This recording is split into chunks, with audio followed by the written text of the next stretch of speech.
ओम शांति। सुनते हैं 13 अप्रैल की मुरली से दिल में छपने वाली गहराई की बातें। आज की मुरली में बाबा ने कहा तुम्हारा हूबहू यादगार बना हुआ है।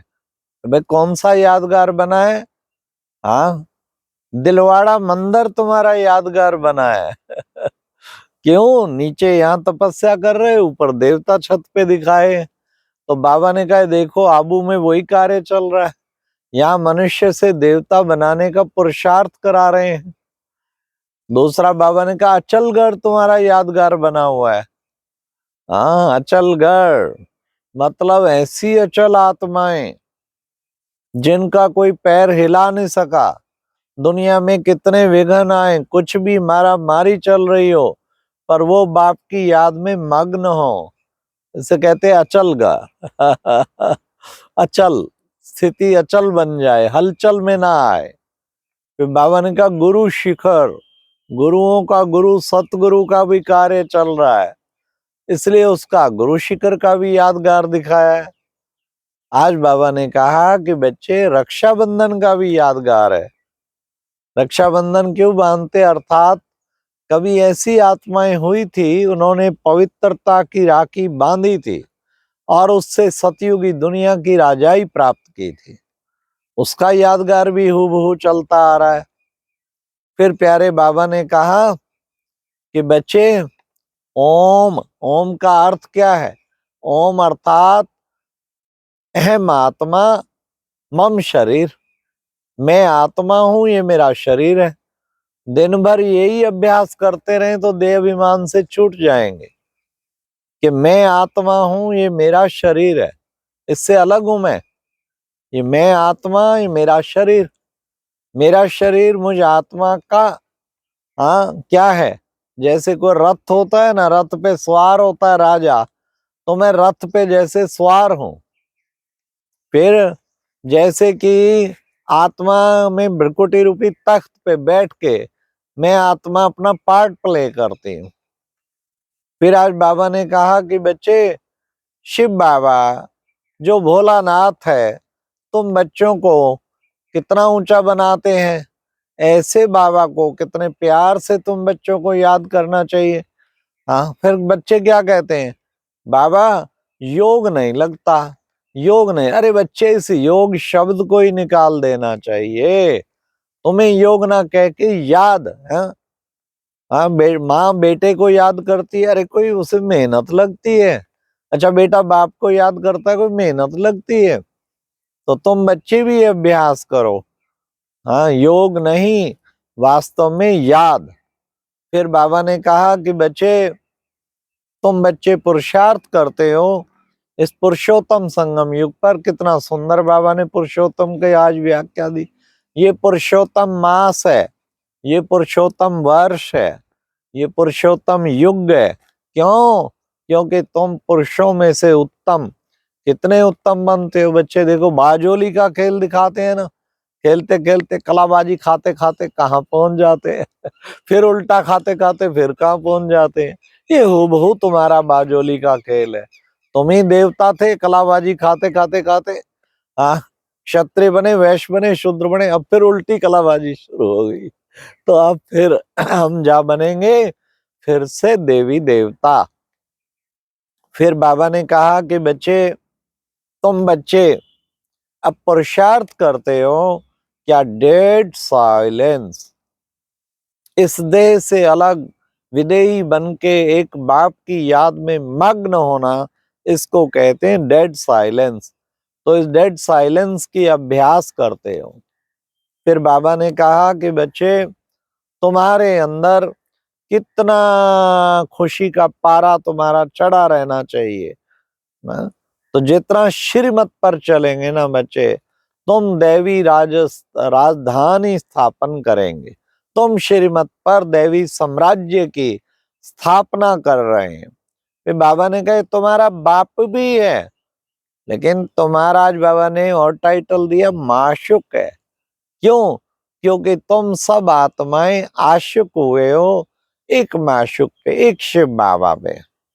इसलिए बच्चे देखो, आज शुरू में ही मुरली में बाबा ने क्या कहा?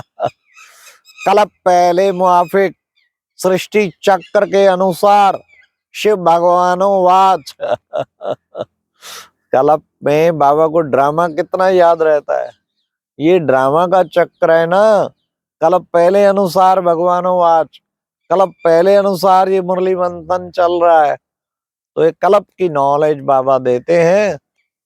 फिर बाबा ने आज कहा कि बच्चे ये देखो बच्चे, तुम अब इस सृष्टि के आदि मध्य अंत का राज समझाते हो।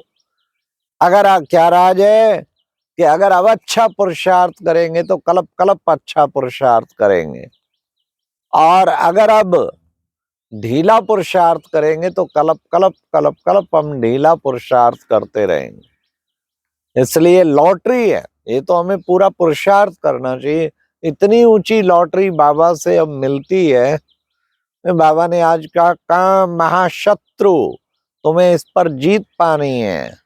ये माया जो है ना भटकाती है, फटकाती है, नाम रूप में फंसा देती है। लेकिन बाबा ने कहा काम जीते जगत जीत। तुमने अगर इस पर जीत प्राप्त कर ली तो सारे जग को जीत लेंगे बच्चे। फिर बाबा ने कहा कि बच्चे अब तुम बच्चों को बाबा आके पवित्र बनाते हैं। पवित्र बने बिना तुम नई दुनिया में जा नहीं सकते। पवित्रता का ही पासपोर्ट चाहिए, प्योरिटी फर्स्ट। तो बाबा आए हैं, तुम पुकारते आए हो, हे पतित पावन आओ, हमको पतित से पावन बनाओ। अब बाबा आया है, पतित से पावन हम बच्चों को बना रहे हैं। फिर बाबा ने कहा तुम्हें अब नशा होना चाहिए क्या? हम पुरुषोत्तम संगम युगी ब्राह्मण हैं।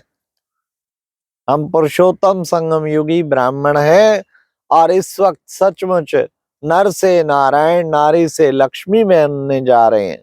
बाबा ने कहा तुम विश्व के मालिक बनते हो, तुम्हारी भेंट किसी और से हो नहीं सकती, बिल्कुल नहीं हो सकती।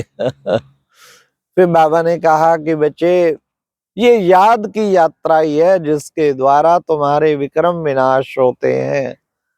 इसलिए तुम बच्चों को याद की यात्रा पर तत्पर रहना है। आज बाबा ने कहा कि बाबा आते हैं शांति धाम से तुम सबको वापस अपने घर ले जाने के लिए। वो शांति धाम है आवाज से परे की दुनिया, ये है आवाज की दुनिया। वहां कितना साइलेंस रहता है। तो बाबा उस दुनिया में ले जाने के लिए आए। बाबा ने कहा लोग क्या करते हैं, हाँ जाते हैं घूमने छुट्टियों में पहाड़ों की सैर, चलो हवा खाएं, बहलने के लिए। बाबा तुम्हें अब 21 जन्मों के लिए बहला रहा है। कितना अच्छा। बाबा ने कहा बाबा 21 जन्मों के लिए बहलाने आया है।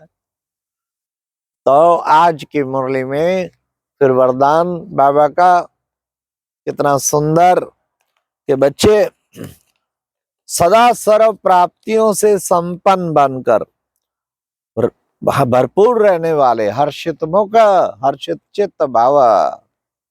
खुशी रह नहीं सकती जब सब प्राप्तियों से भरपूर नहीं होंगे। शांति से भरपूर, शांति का सागर मिल गया, आनंद से भरपूर, प्रेम से भरपूर, सर्व शक्तियों से भरपूर, सब गुणों से भरपूर, ज्ञान से भरपूर। जब सर्व प्राप्तियों से सदा संपन्न रहेंगे तो उसकी निशानी होगी हर्षित मुख और हर्षित चित्त। फिर जो है चित्त में कहीं भी अप्रसन्नता आ नहीं सकती। फिर बाबा ने आज खास कहा कि बच्चे पास विदानर होना है तो हर खजाने में का खाता भरपूर हो, हर खजाने का जमा का खाता भरपूर हो, तभी पास विदानर होंगे। पास विदानर होना है, चेक करो भरपूर है, पवित्रता का जमा का खाता भरपूर है, समर्थ संकल्पों का जमा का खाता भरपूर है, गुणों का जमा का खाता भरपूर है, शक्तियों का जमा का खाता भरपूर है। पास विदानर होना है तो सभी प्रकार के जमा का खाता भरपूर होना चाहिए। अच्छा, ओम शांति। ये थी आज की मुरली से दिल में छपने वाली गहराई की बातें। ओम शांति।